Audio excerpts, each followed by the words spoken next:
how to build a strong company culture that drives success in your organization. Tune in.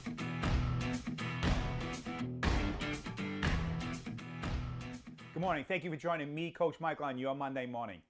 Last week, we talked about the amazing team creation checklist. And one of the points on that checklist was the vision, the mission, and the culture of the organization. A culture of an organization is imperative to be put in place and be sticky so everyone's aligned to the true purpose of the organization. Now, every company I work with, we create a culture, but it's not something the owners just sit around at a board table to create. It's about the entire team creating the culture. Because when they do as a unit, once it's complete and articulated, the entire team owns the culture because they helped you create it. So the first thing we do, I get with a business owner and we get clear on the vision of the organization. And it's usually 1 or 2 sentences. We get clear on that. And then the owner brings that to the team for approval and see if they want to make any changes. So the entire team, after we get it together, votes on the vision. Once we get that, thumbs up, next step. Then we go on to the mission. Same step. We work on creating the mission, the owner, myself. He brings it back to the team, asks for any feedback, and they work on it till they all say, gives a thumbs up, and then we go to the next step of the culture.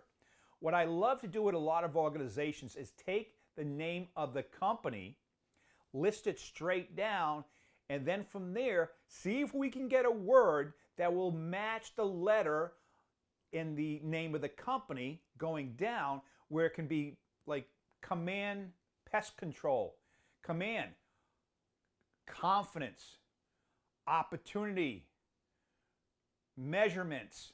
So we start coming up with words that can align with the name of the company. Sometimes it works, sometimes it does not. But when it does, it's golden.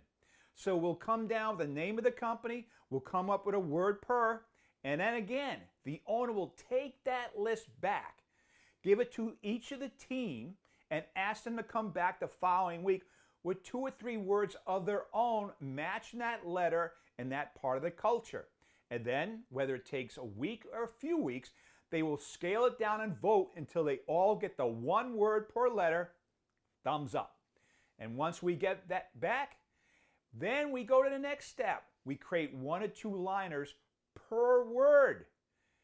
And so he goes back to the team and asks everyone to create 1 or 2 liners per word, and then someone scales it down and they go through the process of voting and voting and voting until they get the 1 or 2 liner per letter, per word.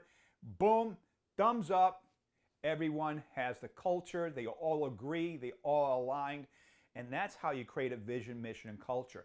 And what happens is, in the process of creating it, the vision, the mission, the culture, aligning the team and consistently asking for their input and having them actually create it as a unit, by the time it's done, your team is totally aligned.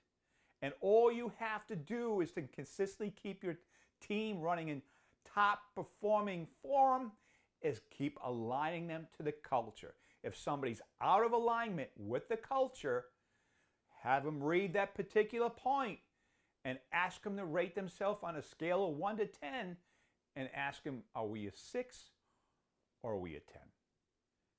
And they reply, we're a 10. What has to happen in you to turn that 6 into a 10? They explain it to you.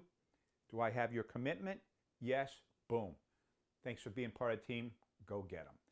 That's how you create a vision, mission, culture. That's how you align the team to the culture.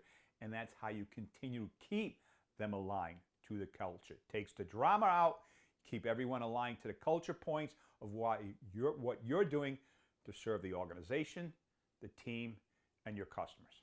Hopefully this has been valuable. As always, I want to thank you for joining me, Coach Michael, on your Monday morning. I want to wish you a productive, profitable day. Go get them.